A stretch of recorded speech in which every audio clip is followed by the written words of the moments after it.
Hi, I'm Shira. And I'm Shayna Gaunt, and we're board-certified behavior analysts.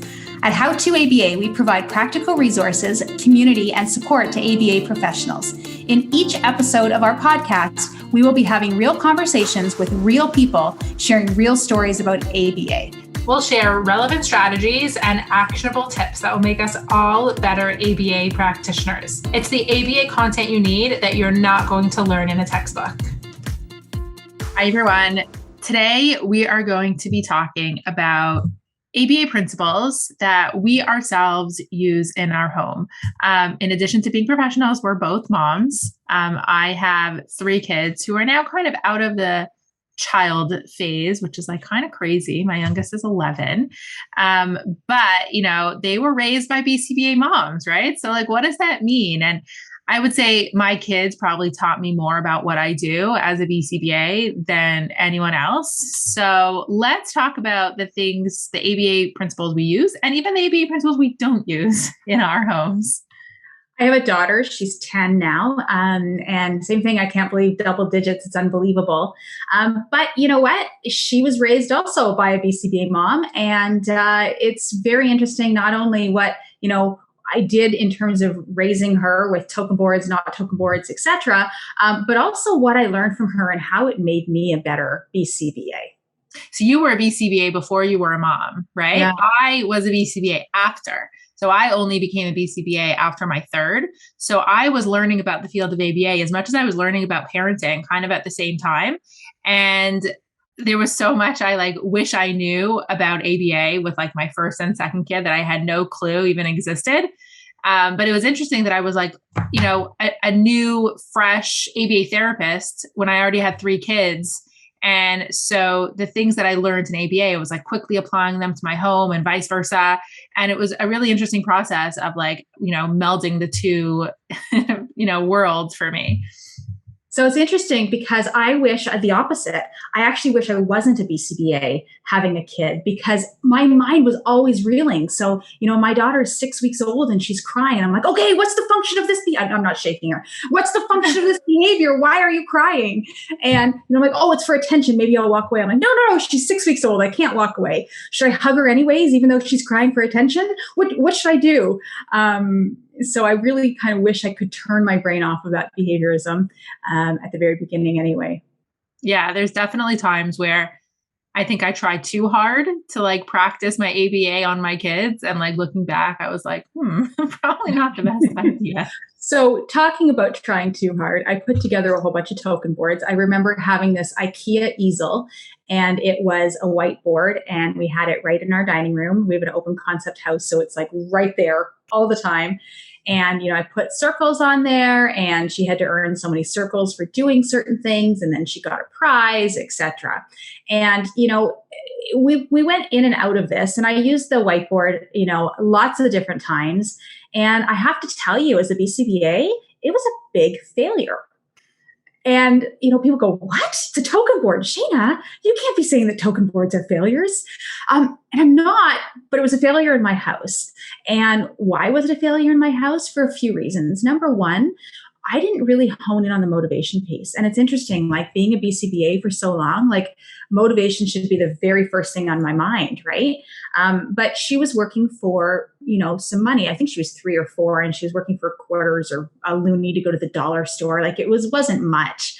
But, and she'd work and she'd start doing that. And then, Auntie would come over and Auntie would be like, hey, let's go to the dollar store. I'm like, but she hasn't earned it. So, this kid grew up knowing that, I don't need to work for this because I'm just going to get it when someone comes over or when, grandma, my daughter is one of 3 grandkids. So it's like, well, I'll just go to grandma's and, grandma will get me what I want. So I wasn't able to harness that motivation like I should have been able to harness. But at the same time, I want to say that, she started playing with token boards with her stuffies. So all of her stuffed animals were on token boards for a while. That was pretty interesting. Yeah, I've had my share of failure with token boards also. I think that there's still a time and a place for a token board. And I think that in my house, it didn't work so well. I think part of it was my fault because I was more frustrated than anything. And it was hard for me to be on top of it. And, I had 3 little kids under the age of 4, and I totally get why parents can't follow through, when I do parent training. And I was like, I get it. It's very hard to be on top of it and to be consistent. I think that my kids, will still bring it back every once in a while. If like my kids will now be the ones to decide, like, can I make myself a chart if like I want to earn something? Like, can I put that into a little chart? And I'm like, okay, fine. Like they're able to ask for it, which is totally fine.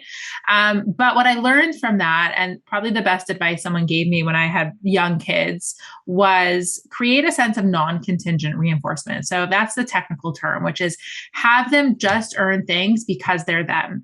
And one of the best tips they gave me was to spend time with each child every single day. And it's designated time. Nothing gets in the way of that. In my family, it was before bedtime. So they each had, 3 different bedtimes, and they would have, 15 or 20 minutes before their bedtime where we would read stories or we would play games. And they knew that that time was going to happen. So that was the time that, we call it pairing, call it relationship building, call it non-contingent reinforcement, or whatever you call it. I've learned that not everything in our household needs to be earned. Like they should be able to get stuff just because they're them. So having a token board in place is great for some of the extras, or if there's something that, they want that's above and beyond what they deserve. But for time with you and for, just good things, I think that there's really a place in a family for that non-contingent reinforcement. It's relationship building, it's positive. And so that's a big principle that happens throughout our house. One of the rules that we have in our house is, no computers on the weekends. Not for my daughter. She can watch whatever she wants to watch. But my husband and I make a real effort to close our computers, close our phones on the weekend and really spend time together as a family. And I know that not everybody can do that, but it really does strengthen that relationship. But we also do things like just, 10 minutes here and there, I make a point of putting my phone down, turning it off, putting it somewhere where I can't access it, and really spending time together. And it doesn't have to be for very long. Usually I try and label it so that she knows it's mommy-daughter time at that time. But it's huge. That non-contingent reinforcement is massive. And, when I said at the beginning of this that, I've learned so much from her that I now talk to parents about in parent coaching. And this is one of them. It's huge. When I do parent coaching, we always talk about, the function of behavior and this and that and what have you. But a lot of the time, these kids, these parents of these kids are super busy, and a lot of the kids I work with, really want parents' attention. And it doesn't always happen because there's lots of kids in the family, or like I said, parents are busy, et cetera, et cetera. But that's one thing that parents can do every single day. 5 minutes, put your phone away, put it on the calendar. My phone is going away at this time, or kids just know because it's built into the routine. Right after dinner is mommy-daughter time, or daddy-son time, daddy-daughter time, however you want to label it. And that's been huge. And that's been huge in my practice as well. And parent coaching, parents have really taken to that because it's an easy idea. You don't have to set up a token board. You don't have to put a lot of effort in. It's really 5 minutes, phone in the pocket, done. So that brings us to our second principle, which is schedules. So predictability and routine are huge. Almost to a fault when my kids were little, like I wouldn't leave the house past 7 p.m. Like they were going to bed. It was their bedtime. There was nothing that would get in the way of that. Like I would miss like family events because my kids had bedtime. It was a little bit crazy, but I knew that I would pay the price. Like when their routines were off, it was wild. So having good schedules and predictability, but also in terms of the expectations, like in our house, these are the rules. We talk a certain way, we act a certain way, we have certain expectations. These are the things that, are allowed. These are the things that are not allowed. And having that be very clear. So it's schedules in the way of like, this is what we're doing when we're doing it. So, having your one-to-one time can fall into that schedule, have it be on a calendar, have it be predictable. But also in terms of expectations, sit with your family and come up with our family rules. This is what is okay. This is what's expected. This is what's not okay. We're not allowed to hurt each other. We're not allowed to talk negatively about one another. And have that be an expectation. schedules come up with a lot, on the weekend when there's so much less predictability and our kids aren't in school. And that's when, a lot of the behavior comes out because there's just too much unstructured time. Structure the time, put in Sunday morning, here's what we're going to do. We're going to have breakfast. We're going to get dressed. We're going to go to the store or whatever it is. And even writing it out on a simple piece of paper sometimes helps put a framework on what the expectations are. So don't be afraid to use schedules. It can overlap well with reinforcement if you're not using a token board, where it's, well, first we're going to get dressed, do our chores and walk the dog. And then we're going to be able to go to the store if that's what's fun. I've used schedules a lot with my daughter, even when she was very young. And Shira, you said paper and pencil. I did it all the time. There was no laminating, no board maker, no Velcro, none of that. Like, she couldn't even read, but I would put chicken scratch on a piece of paper anyway, and I would point to it. Not that she even knew what it was, but because I knew what it was, it seemed to keep both of us on track. And the other thing that was really great about it, I think at one point in time, I had even written out a bedtime routine. Did she follow it to a T? No. But guess who did follow it to a T? My husband. And it kept the two of us consistent, which was incredible. And I find that sometimes schedules aren't necessarily for kids, but the schedules, help us all become consistent. But you're right, Shira. Like, I remember when I was a kid, and I remember weekends, and I used to pace, like literally pace back and forth, because I was so bored. There was nothing to do. I'm the type of person now still who needs to be active. I need to go. I need to be constantly doing something. And if I wasn't doing something, I would go insane. And my parents didn't schedule me. Fine, that's great. But when I wasn't scheduled, what would I do? I would pace and I would drive my mother crazy. So I think right from the get-go, we've always put in some type of structure for that unscheduled time. Mm-hmm. And if there's a routine that you're struggling with, like you said, like the morning routine or the bedtime routine, write it into a very brief schedule. You could even put some like reinforcement at the end of that. So if you get ready in the morning all by yourself, you could have, chocolate chip cookie or a special iPad time or whatever that is. But put I'm going to cut you off there. Sorry, Shira, I'm going to cut you off there because we did a morning routine like that as well. And the reinforcement at the end of it wasn't a cookie or anything. It was just, you have extra time to play. Like, if you get ready, like, your playtime isn't when you wake up in the morning. You've got to wake up, get dressed, brush your teeth, have breakfast. And when you're done all that, there's extra time you can play. Yeah. So schedules are huge. Big recommendation for running a functional family. The next principle that I used probably more when my kids were little was the Premack Principle. So Premack Principle being, if you pair a less preferred activity with a more highly preferred activity, you will increase the likelihood of the less preferred activity happening more often. So in very simple terms, it's first do your homework, then you get to play. So putting their less preferred thing first, as opposed to them coming home from school right away, getting on, the computer or the TV or the iPad, and then having to pull them away from that to do their homework. And this was huge for us, to the point where we used to have a rule. There was really no TV in my house for a very long time, especially not during the week. But we would let my son, as he was older, be able to watch like a sports game. So hockey games start at 7, right? So he would get home from school around, 5:30, got home very late, and the game started at 7. And he wasn't allowed to start that game unless everything that he needed to do was first done. So I just remember him coming home and like mad dashing around the house to like make his lunch for the next day and have dinner and shower and do his homework all in that hour and a half time, so that he would be ready for the game. Because if he didn't do those things, the game wasn't starting yet. So and magically his homework got done so fast, didn't it, Shira? It was amazing. He probably took a 30-second shower. He'd come out and they're like dripping wet, but he was ready by 7 o'clock. So he was motivated, and it wasn't, it wasn't a negative thing. It wasn't a punishment. It was like exciting for him to be able to get to the game on time. So we use first then, a ton in our house.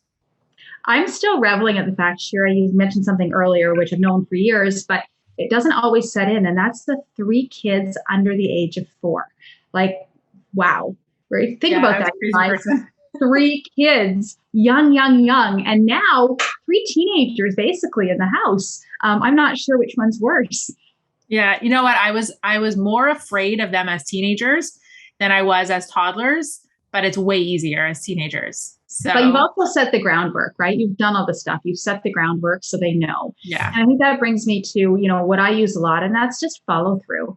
And, I tell people this all the time, that follow through doesn't mean, oh, I'm just going to, follow through with everything that is bad, right? So mean what you say what you do. But I'm going to follow through with the good things as well. So what do I mean by that? Like if I say there's no iPad time because of this, then there's no iPad time.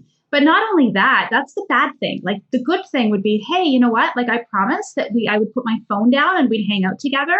Oh my gosh, I just got this crazy email and this thing's blowing up at work. But I promised I'd put my phone down. So I'm going to put my phone down and play with you for 10 minutes because the world's not going to blow up in 10 minutes. Or, hey, I promised that, we were going to go get ice cream. It's pouring rain right now and we've got to walk to the ice cream shop. Do you still want ice cream? You do? I promised. Let's go do it. Yeah. And I think through, speaking to parents and doing some parent training, following through is probably one of the hardest things to do, because if you don't set it up from the beginning, it's that intermittent reinforcement that, starts to come up, right? Like, especially let's say with bedtime, if some of the time they get out of their bed and they get to watch extra TV or they get to play on their iPad, and some of the time you're, enforcing, no, I said bedtime, you're not going to be able to follow through because they have this intermittent reinforcement that's really hard to get rid of. But if you can create a situation where what I say happens for good and bad, no matter what, then your kids will learn that, and they'll learn that, like, when I say it's bedtime, no matter what they do. And I'll say I come back to bedtime a lot because I was a little bit crazy about bedtime, but no matter how many times they got out of bed, there was nothing good that happened past 7 p.m. They were not allowed in my bed. They were not allowed an extra snack. I was never lying in their bed with them. All that good stuff happened before 7. And so there was none of that intermittent reinforcement. Like I was really focused on, if I say something, it's going to happen.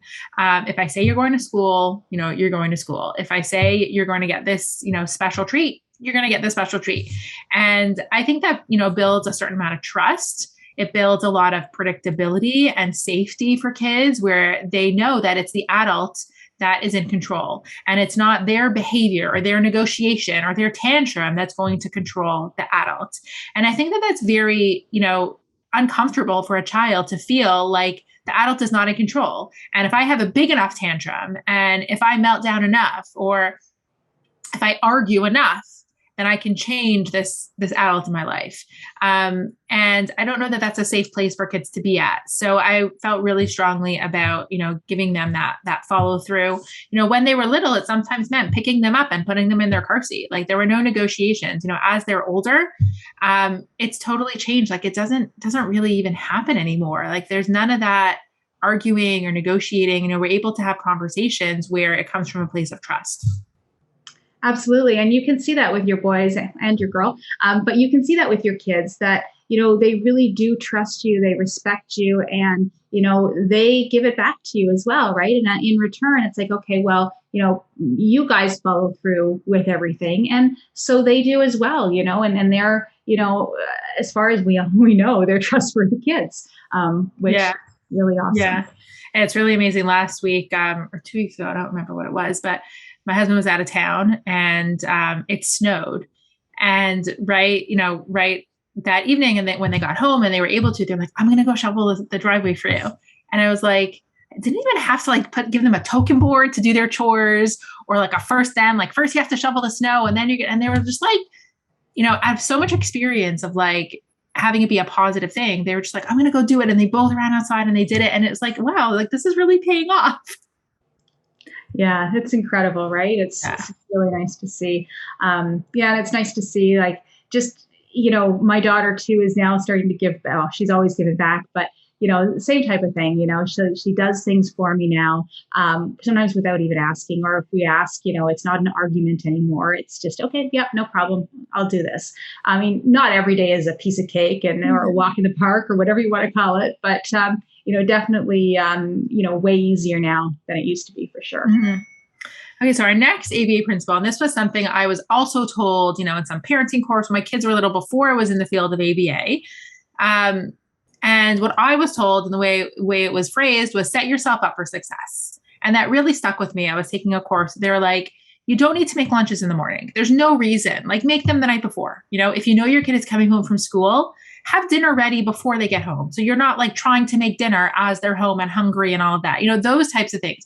We would call them proactive or antecedent strategies. So put those things in place to really set yourself up for success. So some good antecedent strategies are things like, if you need to wake up earlier to get yourself ready before you get your kids ready in the morning, or you need to have those schedules in place, or you need to, I don't know, like just some other antecedent strategies, like making lunches. I never make lunches in the morning. They're always made the night before because mornings are a stressful time. So why, have that extra stress in the morning when you could do it the day before? Yeah, this is, again, going back to, what I've learned from my child to make me a better BCBA. But I remember before having kids, I would talk to parents and I'd, oh, just do this in the mornings and give them, 10 extra minutes to tie their shoes before you walk out the door. And, definitely they need to get dressed independently. And I'm laughing because, it was like on any given morning, I was super frazzled getting out the door. And now I look at parents and go, you know what? Mornings, give it up. Just do what you need to do to survive. And, we can work on this stuff later. Independent dressing can be before bed instead of, as you get out the door in the morning. But going back to Shira's antecedent strategies, definitely making lunch is one thing I've always done the night before. It doesn't even occur to me to do it in the morning because it's just like, it's unbelievable. I'm a hot mess in the mornings. I wake up super early and I try and get some work done and check emails, etc. before my daughter gets up. But the minute she gets up, it's like, it's just survival mode. Okay. She's a teenager as, a 3-year-old, she's a teenager. She wakes up, but she's slow to wake up. She's like this bear coming out of this, cave. We joke around that she's a gremlin in the morning. And, so it's hang on mode. So everything that we can do, even so far, I put the coffee maker on the night before and set a timer. I don't have a Keurig. I just set the timer on the coffee maker so that it goes off. I don't even have to press a button in the morning. That's how, zombie-like we can be in the mornings. Other things that we do in terms of antecedent strategies are, like the minute she gets home, we check her homework and make a list, make that schedule before she even starts her homework so that we know. If I'm getting an email from school or what have you, we have shared calendars. So I put it in the shared calendar so we all know what's coming up and we can all prepare for it ahead of time instead of going, oh, what day is it today? Sometimes as a parent, you find yourself being very reactive, right? Like, there's just so many problems that pop up and, my kids are fighting and they're not sharing and they're, having a meltdown here and a tantrum about this. And you just feel like, okay, well, they're having a meltdown. So I'll address it right now and I'll address it in the moment. And I'll tell them why it's not appropriate to like cry about this, or I'll tell them why it's not okay to hit their brother. And you feel like you just need to react all the time because there's so many of these things popping up. And what I've learned is that in those moments is really not the best time to react. The best thing you could do is keep everybody safe, keep yourself calm, just don't react, not because of a reinforcement piece, but because of like an emotional safety piece. Like their behavior shouldn't set you off all the time. You should be able to be safe and comforting to them. But then when do you address it? There is a time and place then to facilitate appropriate playtime and reinforce them for sharing and playing nicely and following instructions. And those are all the antecedent strategies. So if it's something your child is struggling with, then don't address it in the moment of struggle. Try and find a time and a place proactively. And this is one of our antecedent strategies to address it in a positive way so that they can learn the skill. Because if we believe, which we do, that every negative behavior comes from, some skill that's missing, then find the right time and place to teach them that skill. And in the moment when they're struggling is really not the best time. Yeah, for sure. Other things that you talked about, Shira, and I don't think this is an antecedent strategy, but more of a consequence strategy, is just that reinforcement. And the reinforcement doesn't have to be a token or it doesn't have to be money or anything like that, but just hey, thanks. Thanks for doing that. That was really awesome. You talked about teaching moments. And, some of the teaching moments that I find are really subtle, but they're there. And what I mean by that is just, my daughter has some friends who are awesome kids, but I can make examples of some of them and kind of over exaggerate those examples, So for example, if she's got a couple kids over and they're all playing and, one kid's fighting over something and, they want this and the other kid wants that, after the fact, I can say, hey, it was really great that you didn't get involved in that, tug of war with that toy. Thanks for not doing that. And just subtly reinforcing things like that. Mm-hmm. The next principle to talk about, I think we can't talk about behavior without talking about the functions of behavior. And it's hard as a parent to look at everything your child does as like, okay, what's the function of this and what's the function of that? And I definitely don't do that. We're not talking about writing, behavior safety plans for any of our kids or anything like that. But, having it be in the back of our mind as something that we can fall back on and in the moment very quickly be able to identify, like, what is this meltdown about? Is this a meltdown because they didn't get what they want? Or is this a meltdown because they don't want to do what I'm asking them to do? And just having that information will change the way that you react. It could mean giving them a little bit of extra support. It could mean letting them be alone because they're just too heightened. It could mean them not getting access to that thing that they're melting down about. So just having those really quick and easy, functions at our fingertips means that I'm more confident in how I'm reacting to the consequence of that behavior. I'm confident in saying, no, you're not going to get access to this because you just, had a meltdown about it, or you were going to do this anyway, even though, you're upset about it. So I'm able to have more confidence in the consequences. I think there's still so much more when you treat problem behavior than the functions, and there's a lot more to consider. But on a very surface level, especially when the kids are much younger, it's easy to, know what to do in those moments. And, Shira, going back to what I said earlier about, having a really young baby and trying to, analyze the function, it kind of messed me up a little bit because my brain was always thinking about that.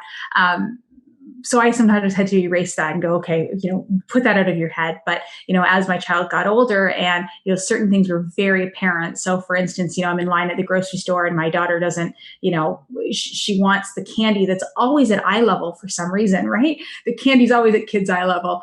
She wants that and she throws a meltdown. Guess what she's not getting? Guess what I am not buying her when she melts down at the grocery store?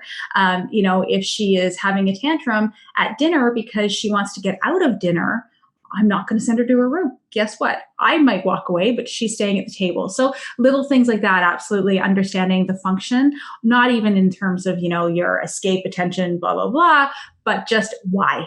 Not like, what is this behavior trying to say right now? That's exactly it. And that's massive. Yeah, there's definitely so much more that I think as a BCBA or the field of ABA, we definitely oversimplify behavior to these 4 functions. I've learned that there is so much more to behavior than oversimplifying it. I'm laughing because I'm like, what would Hanley say? Yeah, I think you would agree. Like, it's not so simple. I think it's a great tool, and I think it gives us a lot of insight in those moments. But I think we still have to look at the big picture. And there were so many times where like behavior was happening and I didn't know what the function was. I was like, I have no idea. There was no antecedent, there was no trigger, and all of a sudden, like, he smacked his brother. Like, what's going on? So there is a lot more, and that's why I think having kids just makes us be lifelong learners, both in our fields and, at least for me, in other fields, because I'm so curious as to the questions that I still have about behavior. So we're always learning. Yeah.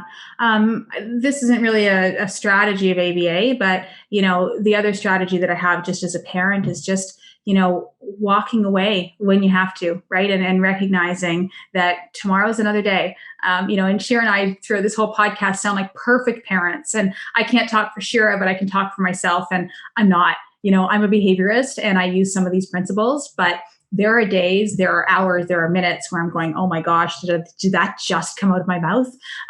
But tomorrow's another day. Oh yeah, for sure. The most important thing to remember is, like, we all screw up, and sometimes we know how we screwed up, but most of the time we don't even know how much we screw up. And it's okay to go easy on yourself.